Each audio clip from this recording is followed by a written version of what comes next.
Oh yeah.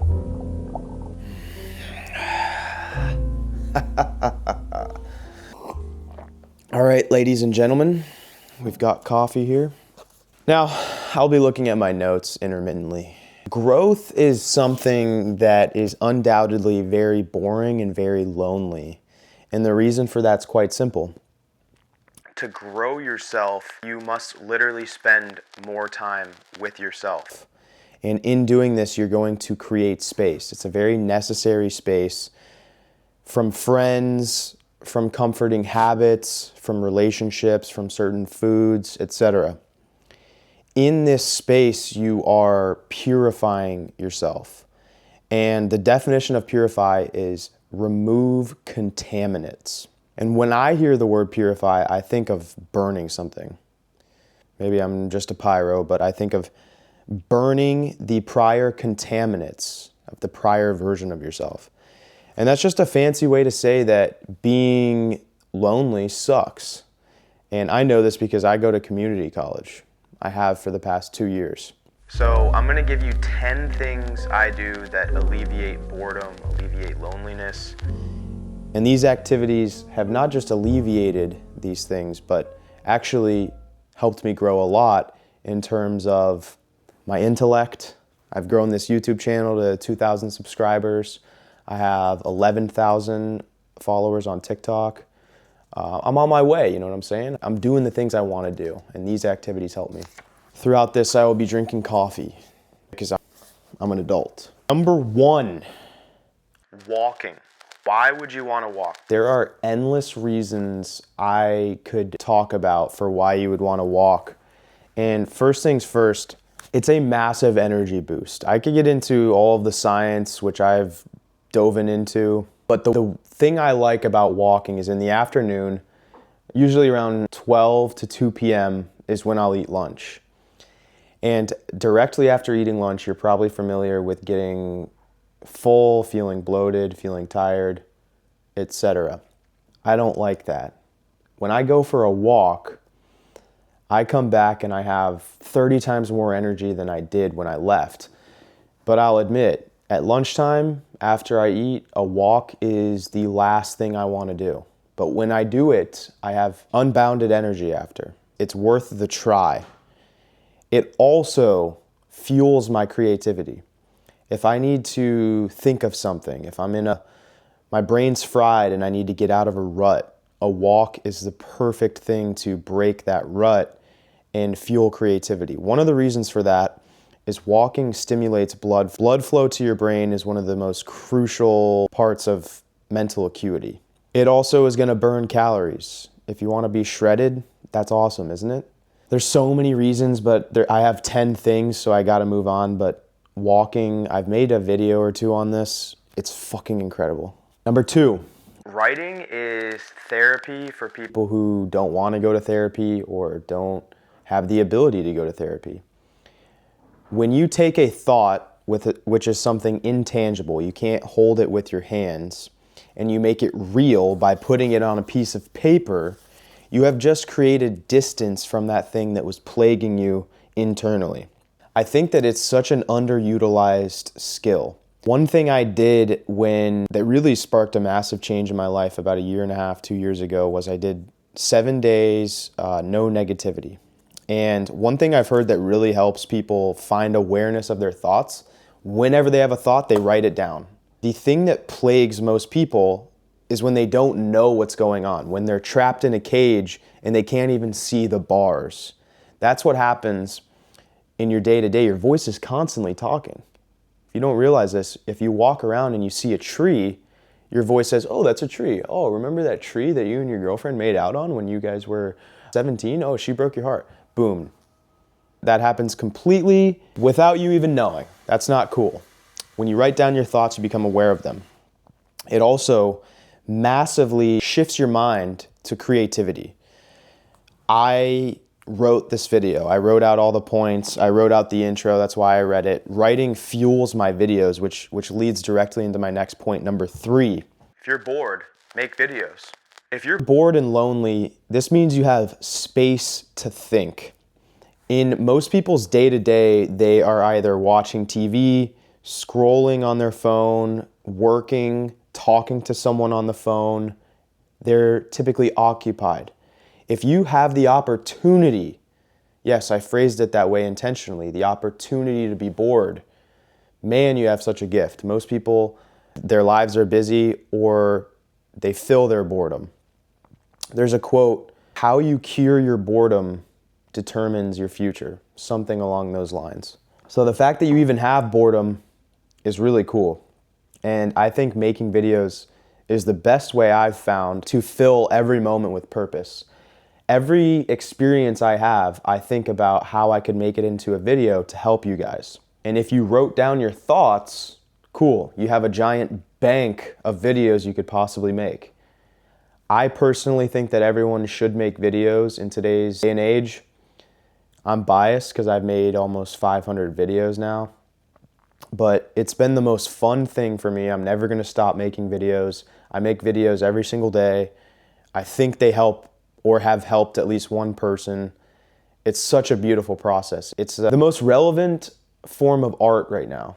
And even people who do more traditional forms of art like writing or drawing, whatever, the music, it all gets filtered through video form via Instagram and TikTok.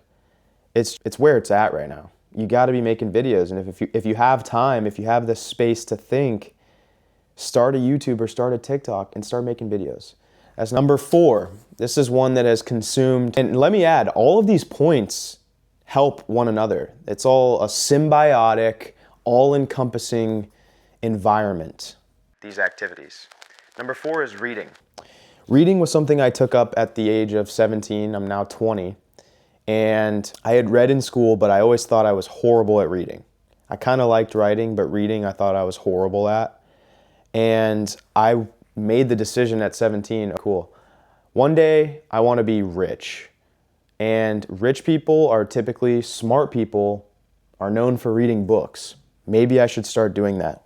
Since then, I've read probably over 200 books.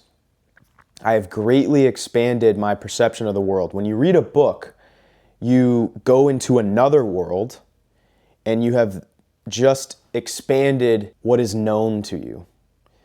Moreover, sorry, that was a nerd word. Also, this fuels my creativity. When I read a book, just this video right here, I came up with while I was reading a book. How beautiful is that? I was reading a book and the idea just came into my brain. I wrote it down. All these all just go into one another and you create this machine of a life. I'm kind of passionate about it, I'm sorry. Lastly, about reading, articulation. You will read words and then you'll have to look up the words because you don't know what they mean. If you don't know what the words mean while you're reading, then you can't understand the story, so you have to look them up. This is a good thing. If you don't know a word while you're reading, look it up. It's an excellent opportunity. Just that process of not knowing a word and then looking it up has expanded my articulation, the words that I have available, 1,000,000 times. It's really fun.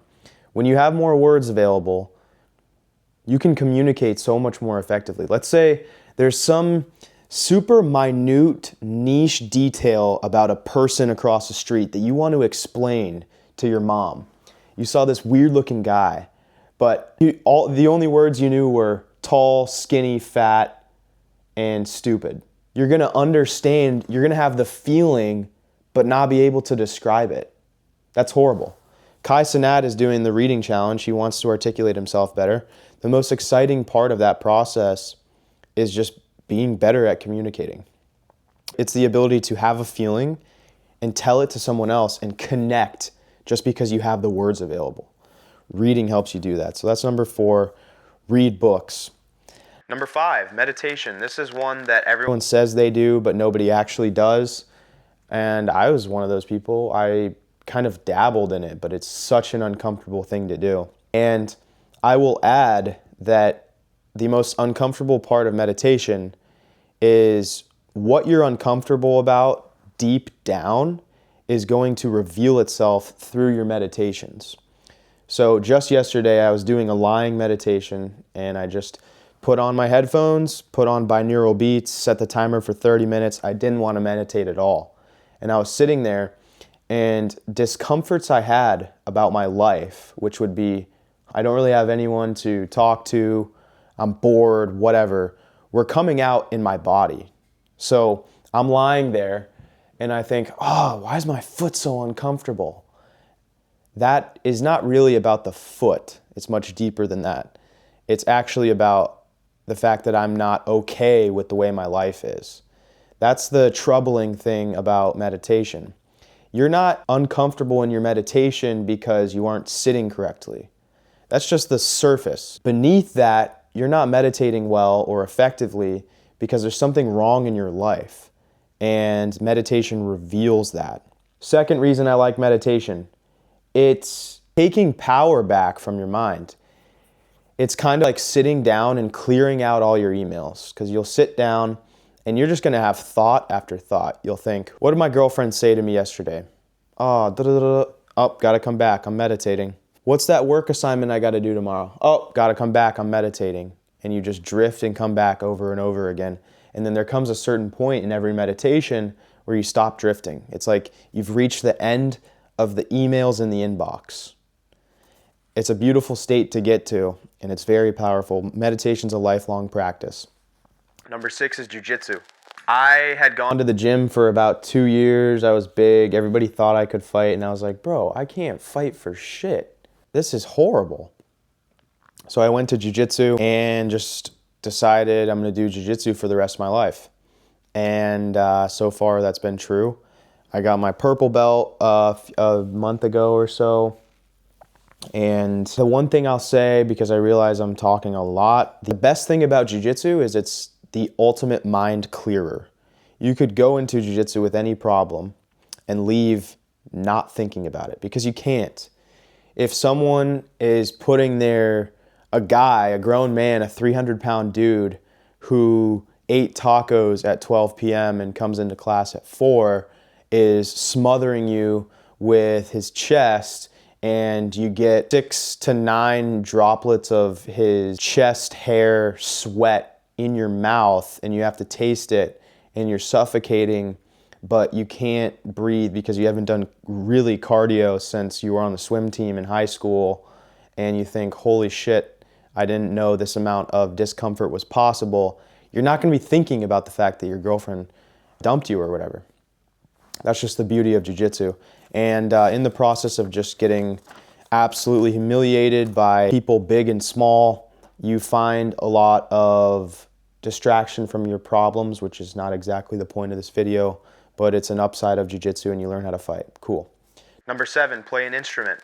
I play guitar, and I have for about 5 years. And guitar is a unique outlet for emotion. It's unlike any of the other ones on this list.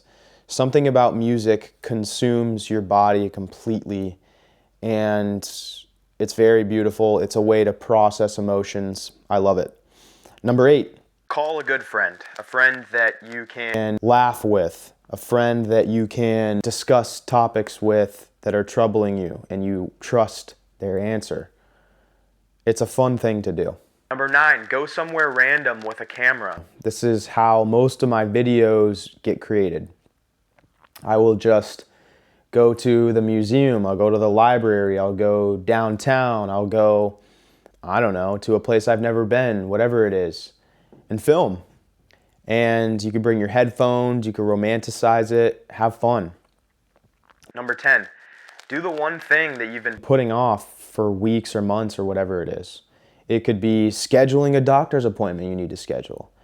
It could be doing an assignment that is due in 2 days that you have put off until now. Knock it out. It could even be something a bit bigger, like having a tough conversation with your pet cat. I don't know. And then I'm going to do a bonus one real quick. The last one on this list is drink coffee and do any of these things. Like I said, all of these things are interconnected. All of these things can be combined, done together, and they all feed one another. Drink coffee. Coffee literally acts on the dopamine systems of your brain, and people call coffee caffeine, really, the cup of optimism. I just drink some black coffee. I do like cappuccinos, but when I do that, it fuels all of these creative processes every single day. And it's relatively low cost in terms of your health to just drink a damn cup of coffee and enjoy your day. Go sit in a coffee shop by yourself and write or read or film or edit a video, whatever it is. These are just things that helped me, and these are things that I continue to do. It's not limited to this list, but I could go on and on. I actually had a friend yesterday, or maybe the day before, ask me, or just say he wanted hobbies, and all he does is maybe play video games and work out. So I think this video could be used, and I just made a case for each one of these points. Hopefully this was helpful. Have an excellent rest of your day. Stay lonely, stay bored, stay autistic. Peace out.